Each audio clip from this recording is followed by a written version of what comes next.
I was molested as a child by older girl and funding and things like that. And that, looking back, that shaped who I became as a adolescent or teen, and a young adult, even into my full adulthood. And I realized that I was pretty good at football, pretty good. Actually, I was really good. I got several scholarships: Texas A&M, Jackie Sherrill, Notre Dame, Wisconsin, Michigan, Texas, and all of them. Well, in Northwestern, I'm about 155, 160. In Kansas, I gained a little weight. I'm about 170 now. They tell me I want to fight everybody on the team. I mean, 300. So that's what I did for my last 3 years at Kansas. Getting drunk, snorting cocaine, and everything else. What's up, everybody? My name is Mel, and welcome to Life Coaching by Mel. Here at Life Coaching by Mel, we speak truth. And when I say truth, I mean his truth. Not my truth, not your truth. The Lord's truth. We talk about the word, the will, and the ways of God. And if you're new to the channel, feel free to hit that subscribe button. We're here every Wednesday at 6 p.m. Central Standard Time. Everyone hit that like button. Everyone hit the comment section. Let me hear what you have to say about this amazing topic. Along with that subscription, make sure you hit that notification bell so you can get each and every one of my videos. Guys, we're getting to our next landmark. At the time of this video, I believe we're a little bit away from 7,000 subscribers. But whatever moment you're watching this video, please hit that subscribe button so you can help us grow even more. What I love to do on this channel is bring individuals on to share their story that can inspire us. Those that I may be inspired by, some that others may be inspired by. This thing that we call life brings so many ebbs and flows and ups and downs, and we all have a story, all have an individual journey, and I believe we can learn all from each other. And today I have a treat for you guys. I have my amazing uncle, Undra, that's joining me today. How you doing today, Unc? I'm doing well. I'm doing it well, nephew. And yourself? Man, I'm doing amazing. It's an honor to have you on. I really appreciate you for joining us. You know, now you're my dad's sister's husband. Correct.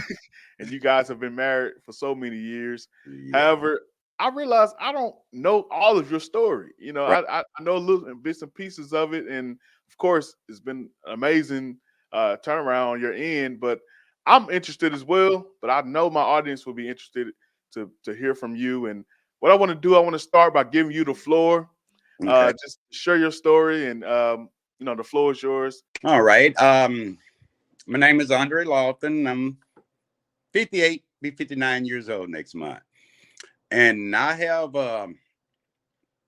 had an addiction issue for many years. And I'm a bit nervous. And so I ask you guys bear with me because it may not ebb and flow as well as I want to, but I'm gonna do my best. Yeah.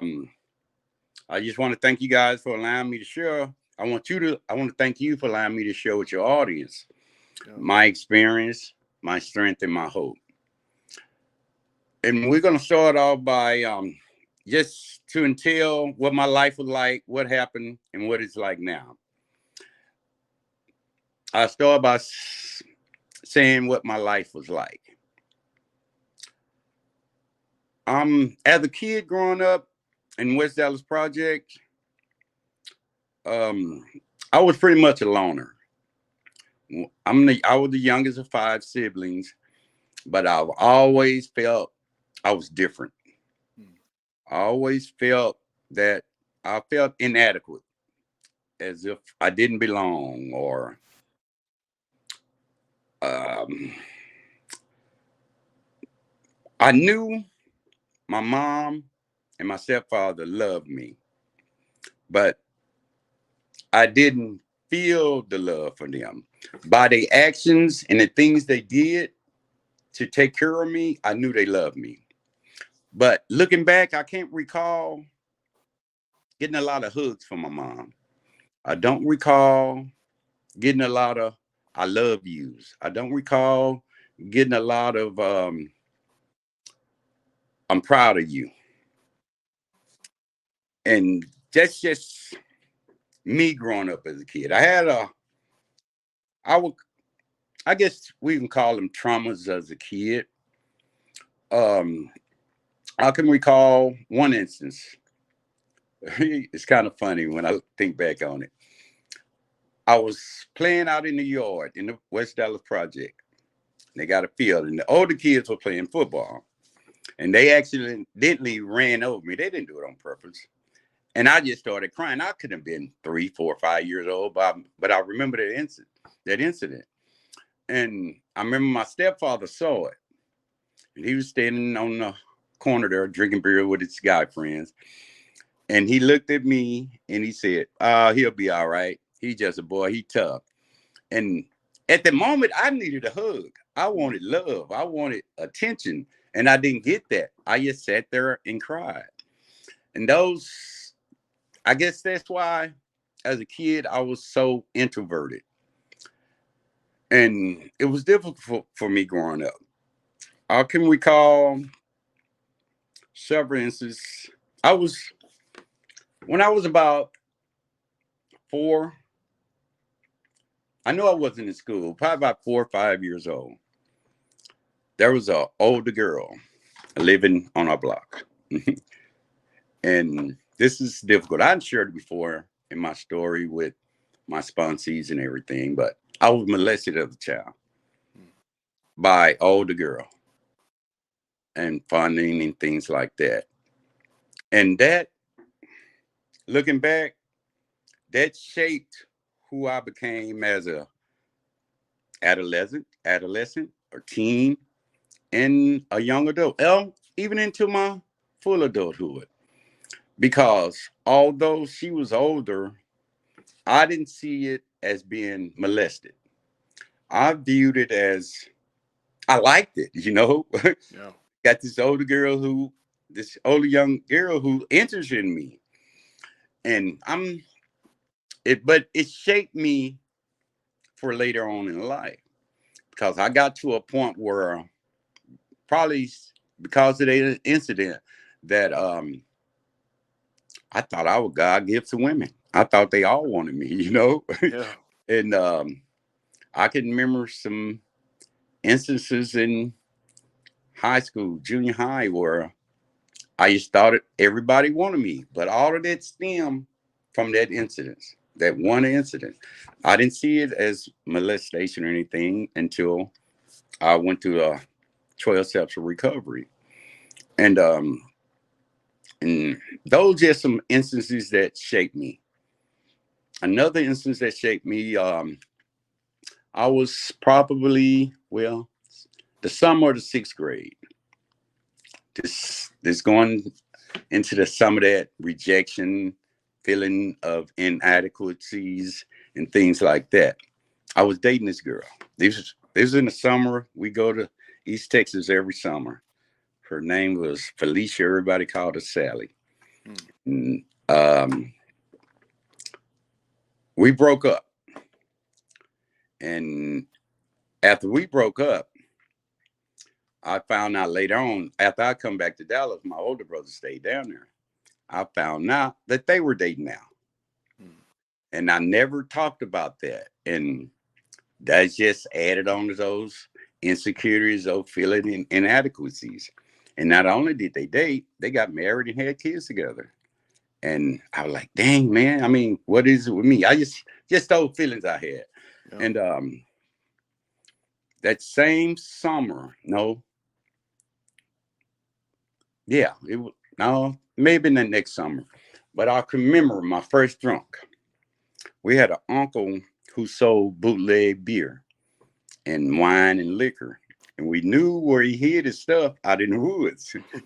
And so me and a couple of other friends and one of my siblings who are a year older than me, we decided to go out there and get that Thunderbird and wine and get drunk, right? Right. That's my first time drinking. I'm probably about 11, 12 years old. And immediately I had a blackout.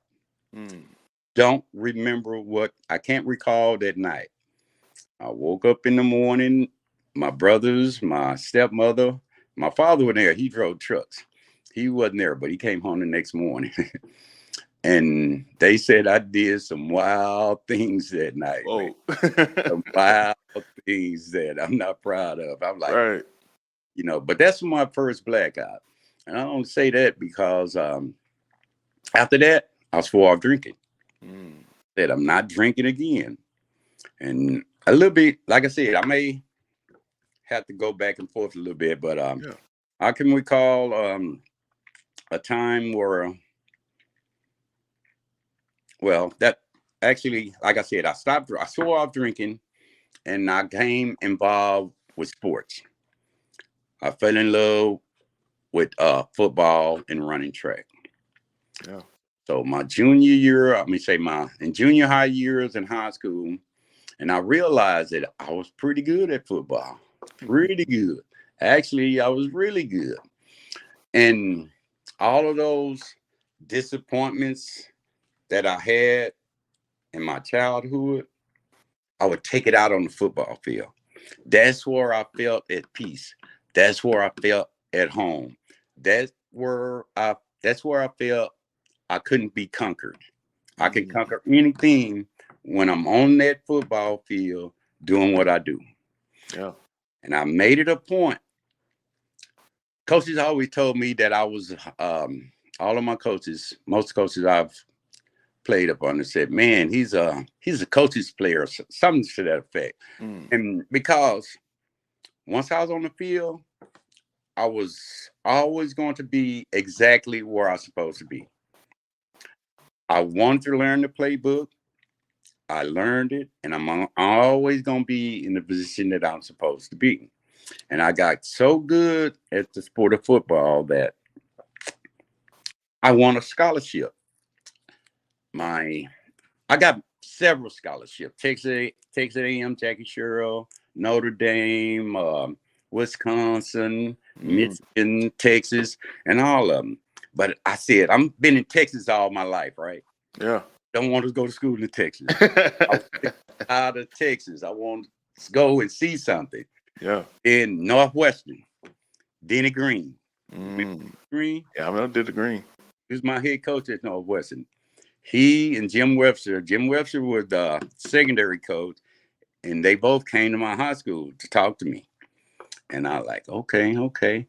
And then I found out I heard about it, but Northwestern, where's Northwestern? Man, they said Chicago. That's a, you know, Evanston. I like, yeah, I can get into that. So they come to my parents' house, talk to my mom and everything, and we set up a visit for I think later on in the month. And I went there. I fell in love with the city of Chicago. It was cold. I went there like in January. Yeah. It was cold, but the city, man, I loved it. I loved it. So I must fast forward a little bit. Um, Remember, I swore off drinking. I don't drink. I don't smoke weed. I don't do anything. Right. Now I'm in my freshman year in college, and after about 2 weeks of practice, coach put me in the starting lineup before our first game against Washington. Um, and I said, man, wait a minute. Why you got me practicing with the first string? I'm just Yeah. a freshman. I'm straight out of high school, man. I'm, he just seeing what I'm doing.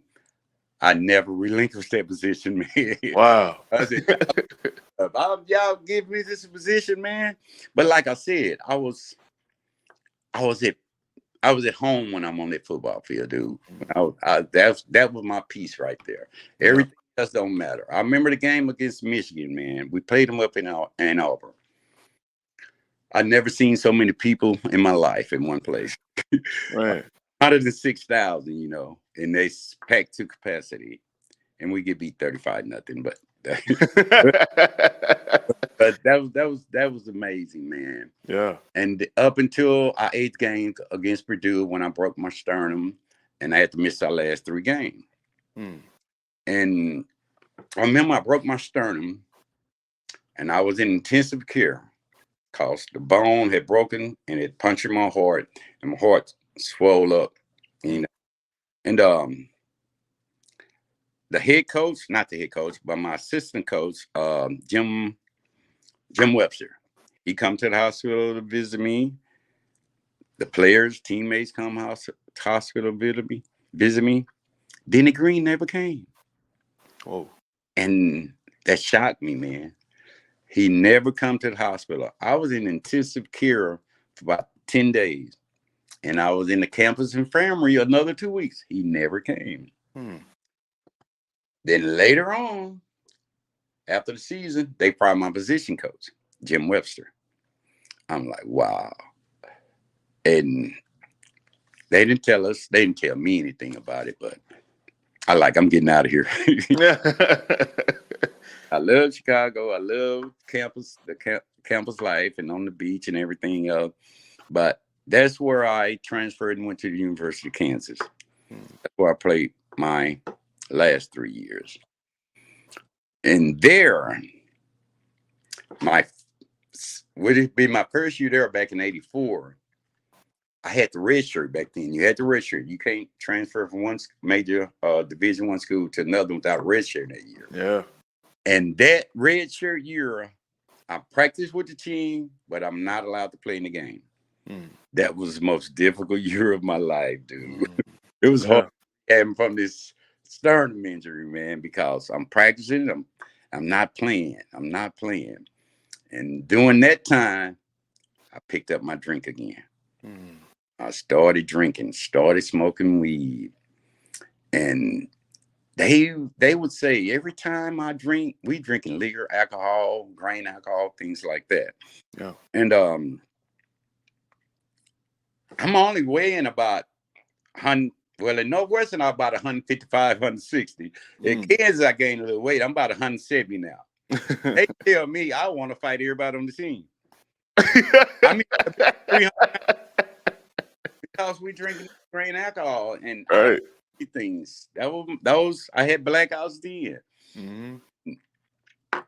Did I realize I had a problem? No.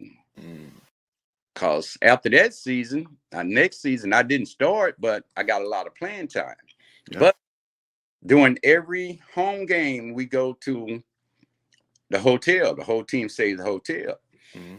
So we get on the bus. But before we get on the bus, me and several other players on the team, we going buying us some beer to put in our little Jayhawk bags, beer, alcohol, liquor, whatever. Right. And I remember playing in football games hung over at Kansas. Whoa. Hung over, high, cocaine, snorting cocaine, doing all the things, playing in football games. Yeah, but those are just some of the things. And me not really now. I don't have a problem.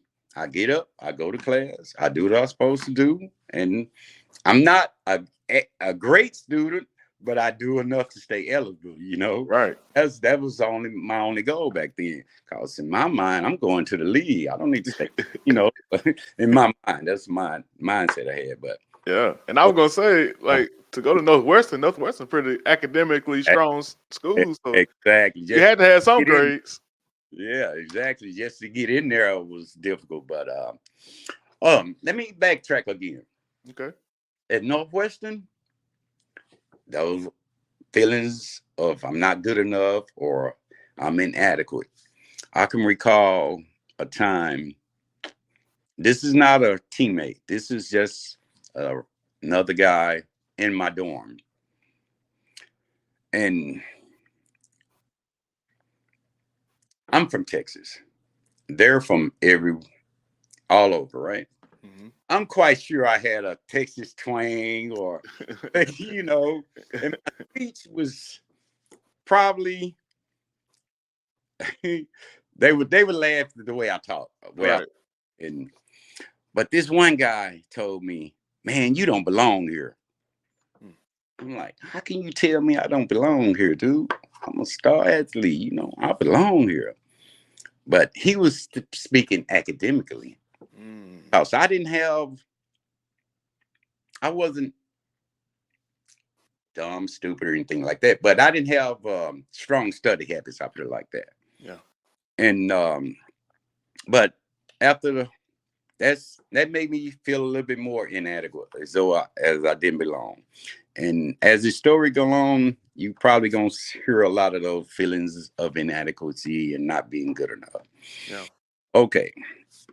And my wife now, your aunt. Yeah. We dated from junior high up until all the way through high school, and all the way up until my freshman year at Northwestern. And she came up to visit me when I broke my sternum. Mm. Shortly thereafter, we broke up. Mm. She did her thing. I was doing my thing. I wasn't talking my whole time in Northwestern. I wasn't talking to anybody, no other female. Like I Oh said, wow. shy. Yeah, I'm this shy guy, and they already talking about the way I speak. So Right. I wasn't opening up. But me and her broke up. She went on to do her own thing. I guess I was doing my own thing. And that spring, I met another girl, and then, but it wasn't real serious because, like, I ready to leave. I'm leaving Northwest. I'm going to Right. Texas. Yeah, I still didn't want to come back to Texas, but I Mm. want to get closer to home. Right. 8 hour drive there. So Kansas, that's doable. Yeah. Um, Me and your aunt, after we broke up, I don't remember what year, but a year or two later, we tried to get back together while I'm at Kansas. This may be my second year at Kansas. And I hadn't had a kid back home. She didn't had a kid. And we get back together. And we were going to prepare, let me say, we got engaged. We were going to get married. I told all the coaching staff everything that I'm getting married. I need to go to the married dorm so she can come with me and all this here. Right before that, I get another bad news. Feelings of inadequacy, not good enough. She explained her baby daddy, they're gonna get married. Mm. That stung. Mm. Stung. And I begged her mom on the phone, your grandmother. Yeah. Tell her she making a mistake. She shouldn't do this here. But I guess her mind was made up. She went on through with it. And I remember getting off the phone, and I was down with my teammates, my best friend, still to this day, from he actually from South Carolina, Leon Truck Edwards, yeah. But I didn't share it with him. I held all of that in. I didn't I couldn't make myself vulnerable enough to know how hurt and how disappointed I was. So I was real good at holding in emotions, man. Yeah. But I swore, I said, you know what? I'm not getting serious with no woman, nobody. I'm gonna just be this player. From them molestation days, they want me anyway, Mm. in my mind. So that's what I did for my last 3 years at Kansas. Getting drunk, snorting cocaine, and everything else. And then I leave Kansas in 87, come back home, drinking, drugging. This is the moment I started smoking primos. That's the crack cocaine laced with marijuana. Mm. So this would be 87. I don't feel as though I have problem because I would find a job, get a job, go to work, and do those things like on weekends, things like that. Mm-hmm. And this is 87, 88, right before Danny Manning and the Miracles won a national championship. Mm. I go back to KU with the intent of getting back into school to finish my education, right? Mm-hmm. So I gets up there. I find a job. I go to work. I met this girl named Angela. We move in together. Um, as we move in together, she was older than me. She about 6, 7 years older than me. And shortly after, a year or two later, I started selling crack cocaine. I had a connection out of Kansas City, which is 20, 30-minute drive up the road from Lawrence. And I was doing quite well at first until I got curious. What make these women do all of these behaviors for this drug? So my curiosity got the best of me. I started smoking crack cocaine, 1988, 89, in that area. That was the beginning of the end for me. That was the beginning of the end for me. 1990, 91. My first rehab, Topeka, Kansas. 30-day program. The treatment facilitator, or the guy over it, he says, I'm this perfect student, Undra, I think you're going to make it, man. This is my first time ever in rehab, a 30-day program. Yeah. Undra, I think you're going to make it. I taught the good rehab stuff. I can quote the 12 steps of AANA. I leave after 30 days. Within a week, I'm smoking crack again. Within a week. A couple years later, I'm still smoking.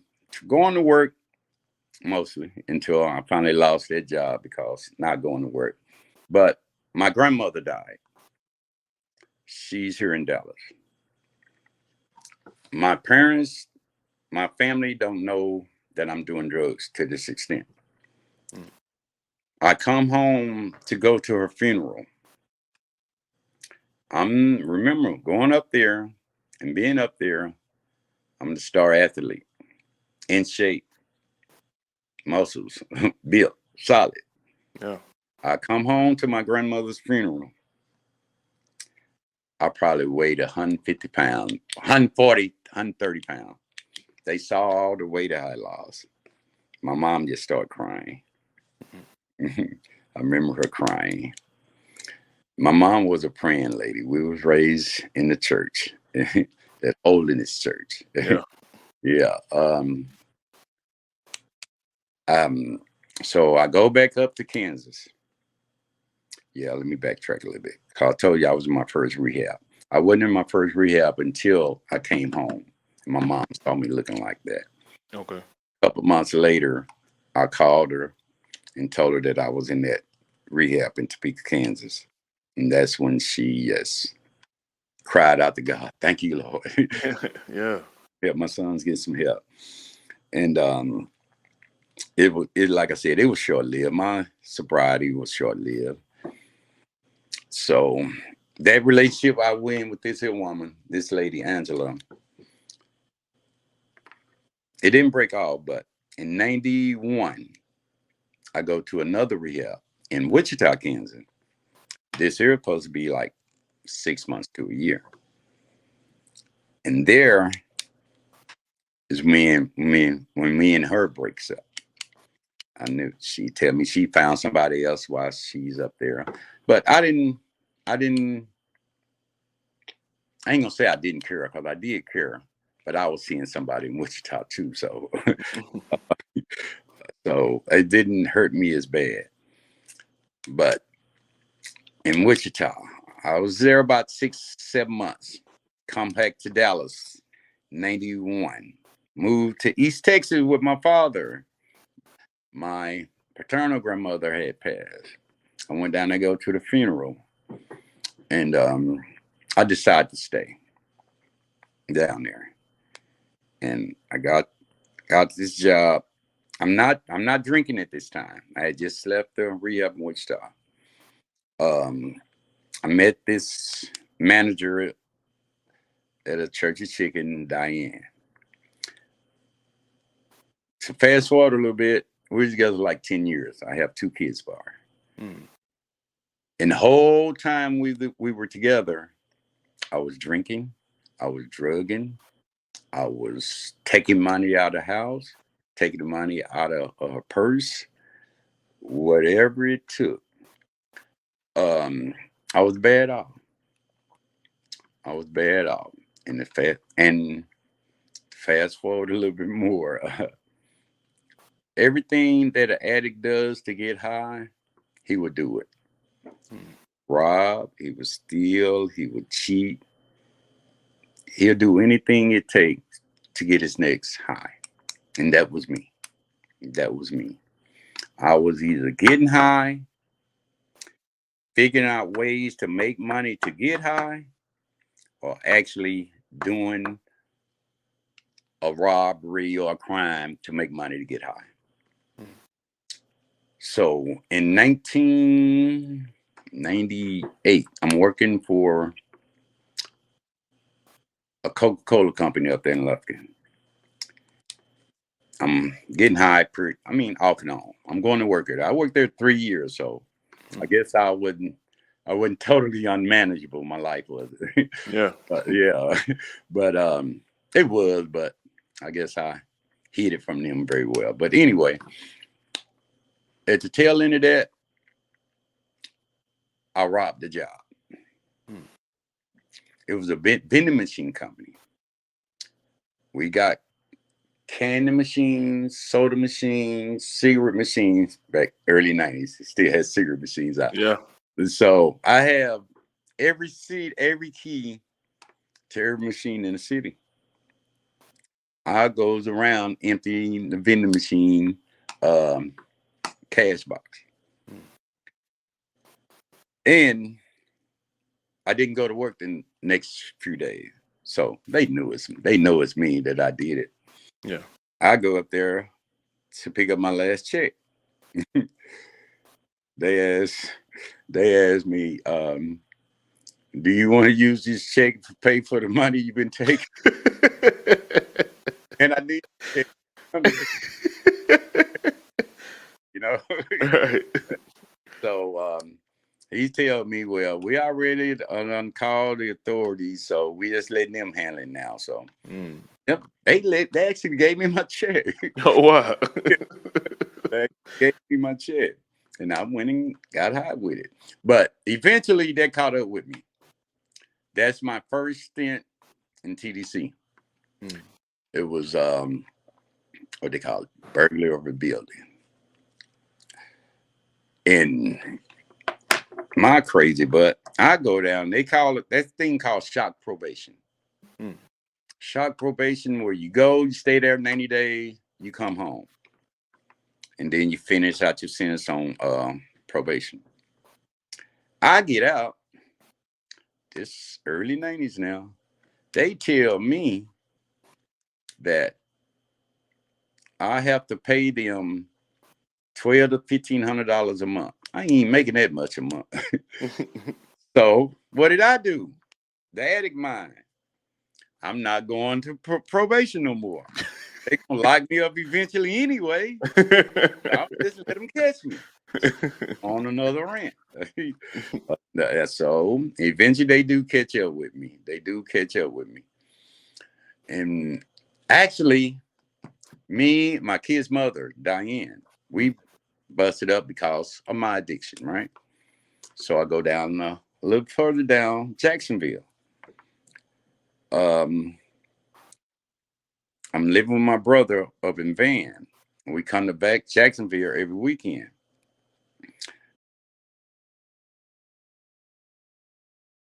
I'm still getting high, still drinking. I haven't learned a lesson yet. I haven't heard enough. I rob at McDonald's after hours. No weapons involved, anything like that. I rob them. I sneak in through the roof, trying to see where I can get. Police come arresting me. I go to Cherokee County Jail. They tell me that because I already got the case up there in Lufkin. Then I got the case here in Jacksonville. So they told me if I admit to the case in Lufkin, in Jacksonville, we're going to combine the two So they gave me 1 year state jail. Oh, wow. I didn't worry about restitution. I did 6 Mhm. months in the county, 6 months state jail. Okay, we did that. I get out, and when I'm in state jail, I'm in the thing called therapeutic community. Mm. That's like a rehab Yeah. inside the prison. So I go through that, I complete that, and everything. We have to march and all these things. But anyway, I complete that. I do my sentence. I get out. It's 2000, 2001. I'm back in van with my brother. Guess who I hook up with after about 20, 22 years apart? So Aunt Regina. Yes, yes. I'm clean and sober now. I'm looking good, feeling good. So we get talking on the phone. We eventually say, hey, let's meet up and hang out. I don't have a car at the time. She come pick me up from down there. We come, we hang out, we have a good time. We decide to move in together Mm. at your great grandmother's house over on I forget the name of the street, but anyway. Oak Cliff. Yeah, in the cliff. Yeah. We move in together. Guess what happens? I go back to my addiction. Mm. This is in 2001 or so to say. And I have bouts of sobriety. I have bouts of active addiction, back and forth, back and forth. I lie, I cheat, I steal. That's what addicts do. I'm no different. We get married in 2004. We married for 2 years. We get divorced in 2006. She couldn't take everything I was dishing out, Mm. all the insanity that I was giving her. I wouldn't blame. I don't blame one bit. I don't blame nan woman for leaving me when they did. Yeah. Sick. I don't blame them. I don't blame them. Well, so we divorced in 2006. I moved back to Jacksonville with my brother. Me and her staying in touch though. She got a job up here in Arlington. She's not happy with. She want to go and start anew. So we do it together.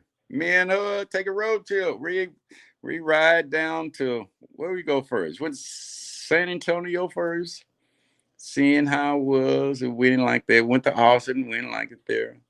So we gonna go to Nacogdoches. I knew they got a rehab there where we both can stay.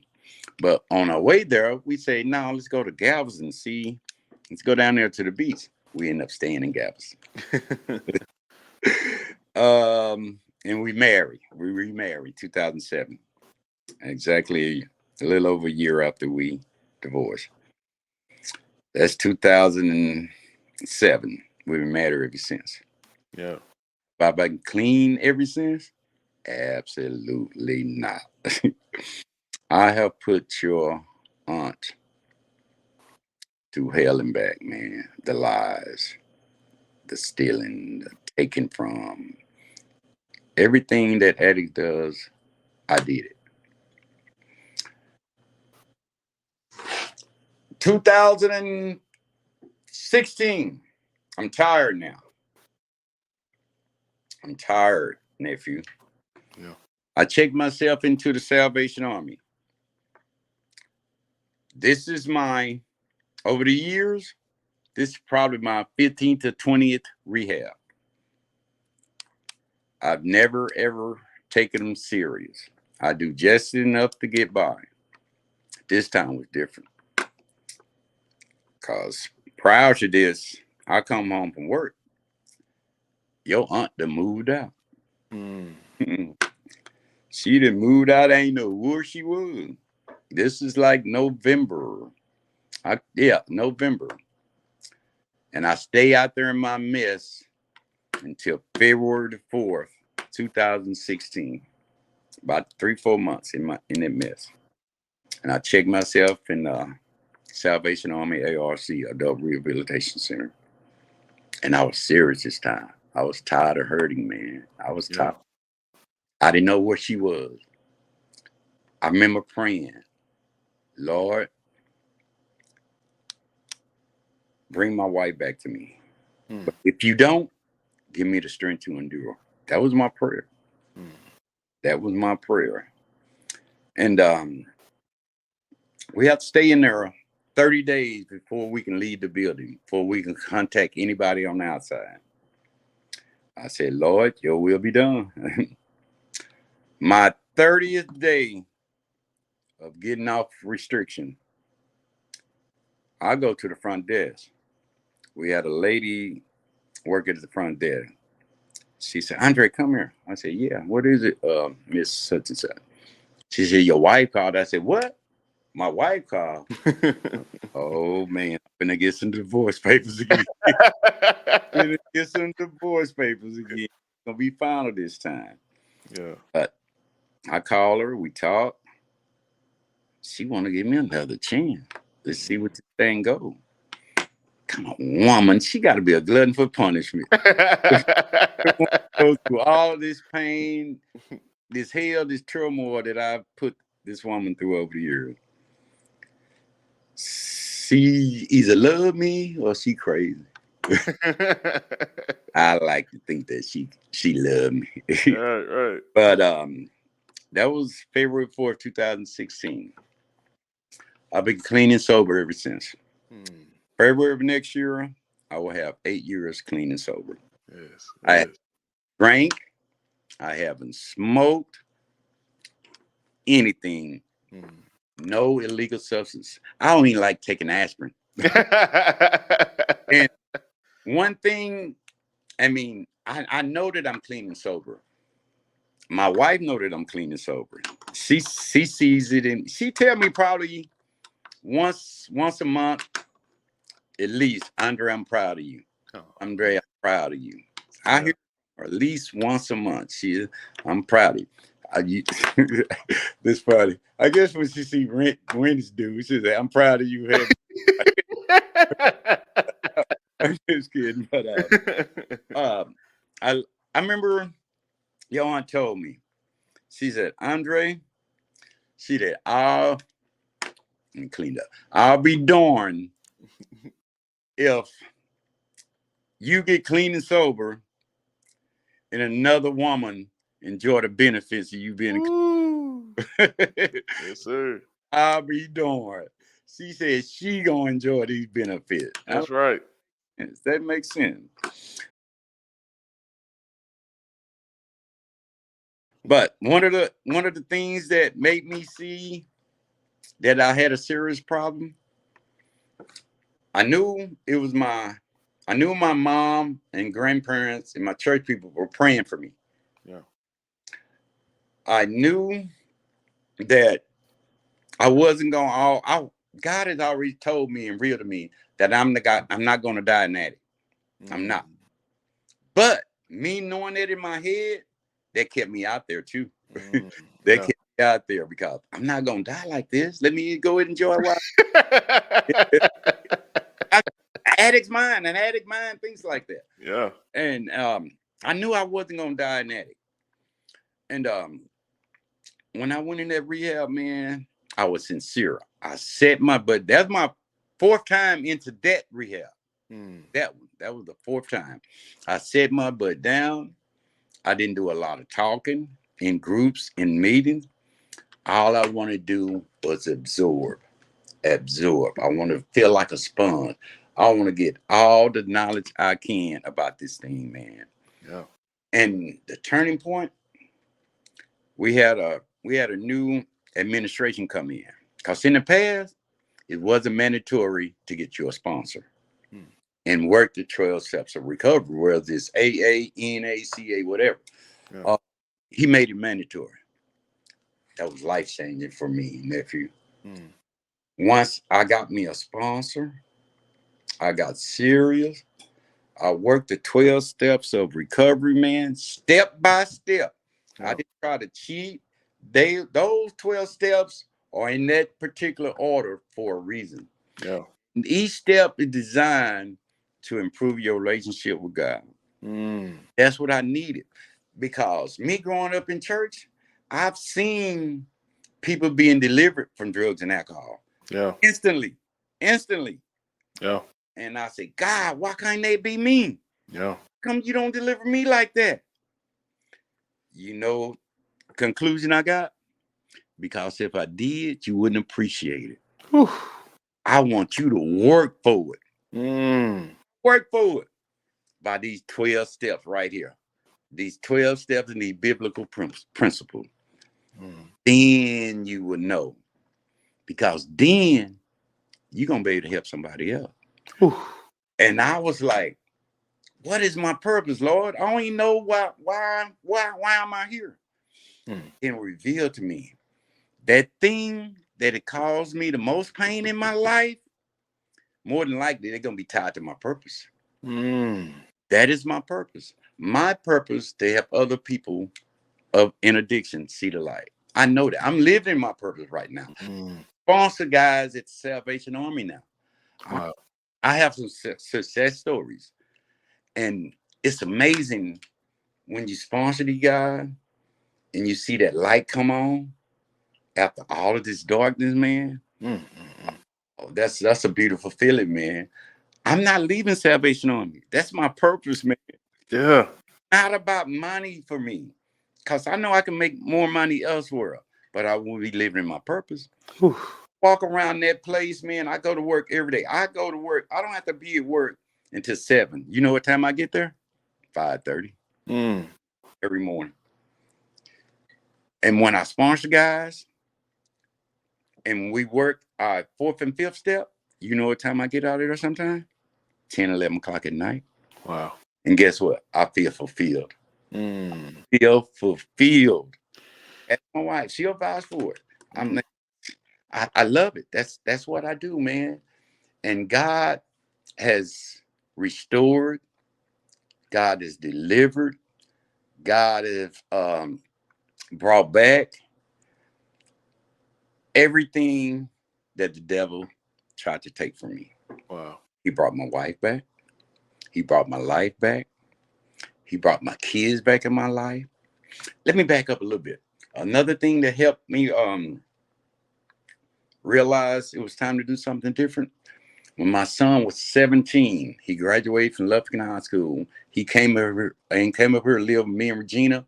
And he was going to Richland College. And I was a little bit clean, and then I relapsed. And then he said, Daddy, I ain't leaving. I know you need me right now. Because he was going to leave and go back to Lofton. Mm. And then I told him, I'm going to go back into Salvation Army rehab. He said, I told him that, don't worry about it, son. Daddy going to get this right. He looked me dead in my eye with tears in his eye. He said, Daddy, what if you don't never get it right? Mm. Wow. And that touched me, man. That did something to touch me.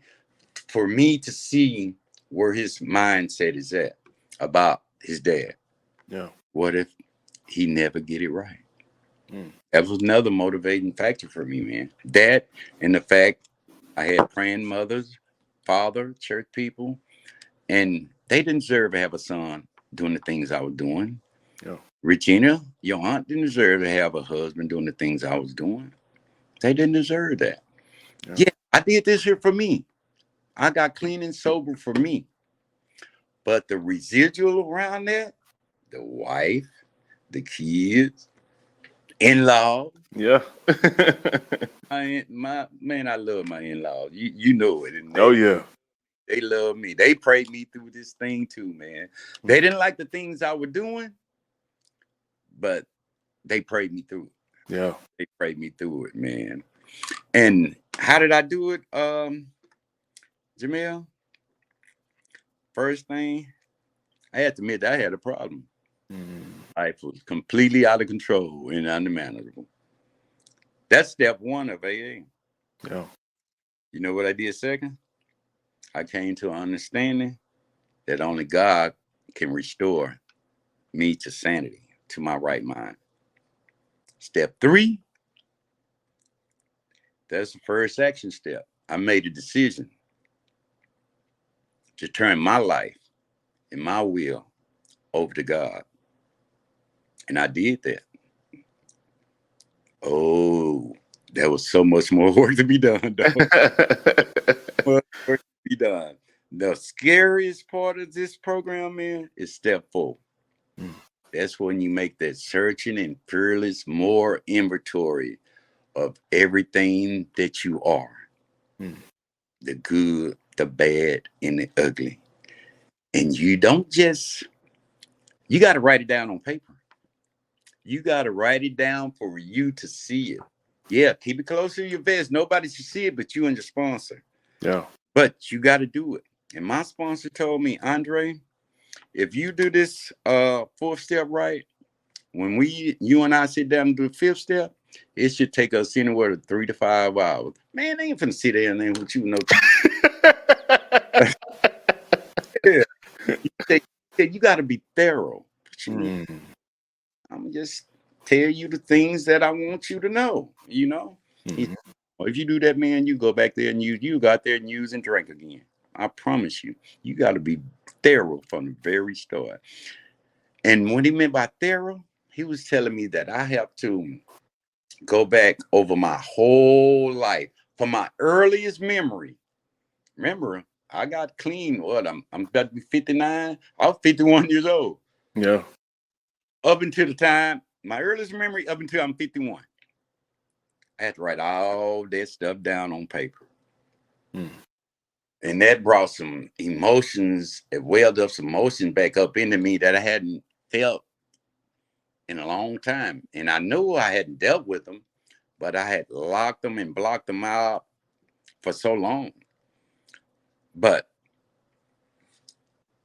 I had to share some things with him.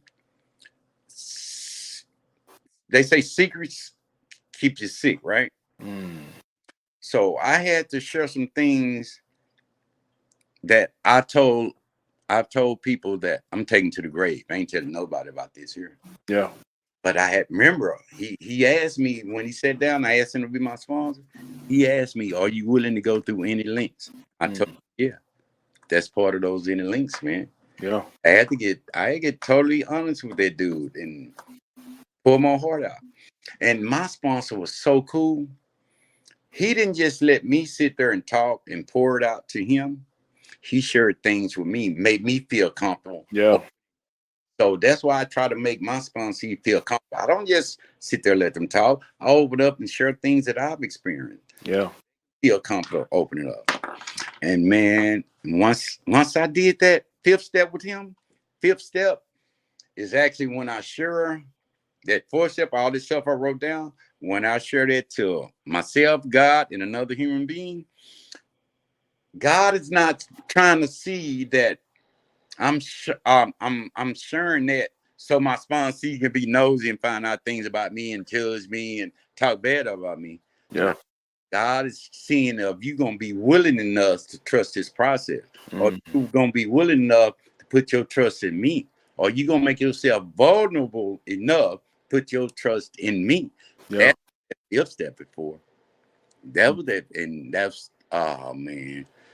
If I've ever had an anxiety attack, it was doing that 5th step. Yeah. See, but I got through it. Mm. And step 6, they say they say we're entirely ready to ask God remove all of those defects of character, Mm. all those things that we are. We ask God, we ready. We not asking, we ready to ask God.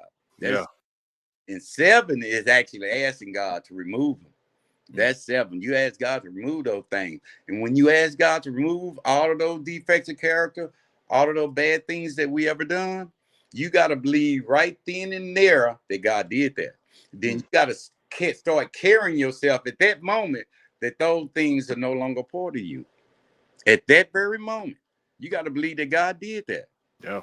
Because we got a 5th step and 6th step and 7th step prayer that we pray, and we gotta immediately believe it. But guess what, nephew? There are more steps. And Tiffany Hill was a tough one too. That step actually 9, but 8, where we make a list of people we had harmed in our past or during our Mm. addiction. We had to make a list of all the people we had wronged. Mm. And man, but it was fortunate for me because my sponsee, I never understood this. Because I had to right a lot of wrongs. I had to go to some people and apologize, had to pay some people back. And he said, if you owe somebody, don't go there and apologize. Hey, man, I know I took this from you. I owe you this here. But don't go there and say, I'm going to pay you back when I get. No, you go there with some money in your hand and say, here's part of what I owe you, and I will pay you that every week or every payday until you say this debt is paid. You know? Yeah, right. Yeah. And it ain't when you say it. Yeah. And that person says that debt is paid. And you got to be serious about it. But the beautiful thing about that, when you do that, go to them folks like that, there's a probably 80 or 90% chance they're going to say, Andre, don't even worry about that, man. Just keep doing. You know, but God want to see you be willing enough to go out there and do it, though. Absolutely. You got to be willing to do it. But my sponsor told me, Andre, because the purpose of doing step 4 and 5 and writing all this stuff down, your sponsor is writing things down as you speak it. He making a list of all of your means that you're going to have to go and right all those wrongs. Yeah. And a lot of those amends, I had to make an amend to my wife. Oh, man. He said that, you know what? He said her name, Gina. She tired of you saying I'm sorry. She tired of hearing I'm sorry. So you make your amends by her, by the way you live your life today. Go in there and said, I'm sorry. She done heard that a million times. I say I'm sorry to her every day by the way I live my life. And she a living witness. I say I'm sorry to her by the way I live my life. I don't alcohol. I don't smoke weed. I don't smoke crack cocaine. I don't do nothing. Well, but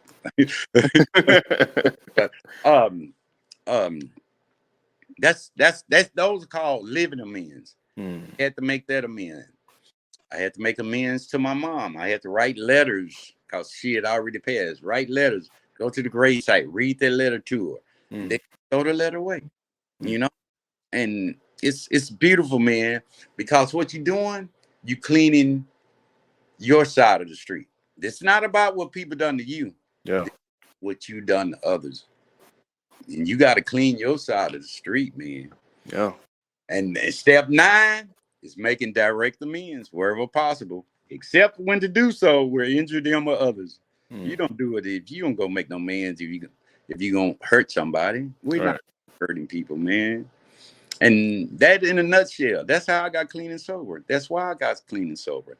I'm blessed. God is so good. God is a restoring God, man. Love my life now. I'm walking in my purpose. And I am elated about it, man. I am elated about it. Man. Woo! Oh my goodness, that's so amazing. I mean, I speak for myself, but I know I speak for any listener. What a powerful story of restoration, man. I mean, I'm talking about it's beautiful. And I had so many, well, a few at least follow-up questions, but I don't need it. I mean, you you covered them all. You covered them all. And what I love about it the most is someone watching this may be like, well, okay, I can't relate because I haven't had a drug addiction or haven't sold drugs. But honestly, what you're saying applies to anyone that's struggling with anything. Yes. Because we're all a sinner saved by grace, and we all have things that the Lord is working on us with. And how many of us have to say sorry to our wife for the things that we do? It may not be the addiction, but it's something. How many of us have to make amends to people? Yes. Life issues. Absolutely. Yeah. So we all can relate to this, and applying those steps can very well be the thing that changes your life forever. Amen. Definitely. I'm pumped up. I got so much energy, and I just saw your countenance going from one, talking about the beginning until now where you are. I just saw you you light up as well, man. Life is fabulous. Oh, man. Fabulous. And there's the thing there was a follow-up question that you asked. Like what would be my motto, my life motto? Life motto. I was ready for that one. I was ready for that one. Everything I was made me everything I am. Ooh. Everything I experienced, I had to experience to get to this here. That's God. Everything I was made me everything I am. That's my life. I love it. Man, that's powerful, man. That is so powerful. Appreciate you. I appreciate you, man. I love you. I thank you for the opportunity, man. Like I said, this is my first time sharing my story openly without being in one-on-one setting with my sponsees. Yeah. They've been trying to get me to do that at the center, but I just haven't felt comfortable enough. So this is just the beginning. Yes. Let me tell you a secret I haven't told many people. There's going to be a book coming. Woo! I love it. I love it. Breaking news. I mean, I haven't put pen to paper yet. Yes. But it's in here and it's in here. Yes. It's coming. It's coming. It's beautiful, man. I already know it's gonna help so many and help free so many people, man. So many people in bondage have your same story. I mean, even to the molestation aspect of it, how many young black men can say that same thing, man? Yeah. And anyone can relate to it based on the things you have went through and God has brought you through, man. So go ahead. And then that molestation part, I made it a point to share that, man, because you will be amazed of how many young people have dealt with that, or are dealing with that, but they're afraid to speak up. They don't have the courage. That's why I made it a point to bring mine to light. Yeah, if I can be just a little beacon of hope or beacon of light to help somebody else in smallest way, my job is done. Absolutely. Yes. Yeah. That's a part of my journey. Part of my story I've talked about on my channel before, molestation and how it led to promiscuity for me and most definitely. Sex being my identity and things of that nature. So you don't know people's story.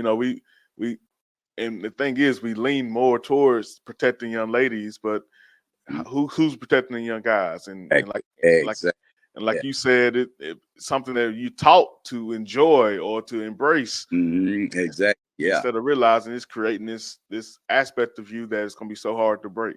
And that's so true, brother. That is so true. You will be amazed how many brothers I sponsor share the same story with me. You will be amazed. Yeah, man. Yes. Well, I'm gonna give you the last word, Unc.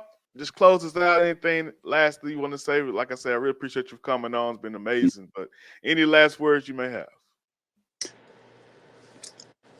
A man or a woman with issues, at the end of the day, they still a man or a woman. Yeah, because they have issues, don't judge them. Don't be listening. We all have issues, man. We all have some type of issue. At the end of the day, I'm still a man. Yeah. Have issue. At the end of the day, she's still a woman. Just because she have issues, we all have them. And I'll close with that. And you said it better. Got to share that grace. For sure. All right, Unc, man. Thank you so much for coming on once again. Love you. Hope you enjoy the rest of your night. All right. All right. Talk to you later. Says she love you too. Oh, I love you too, Aunt. Gina. All right.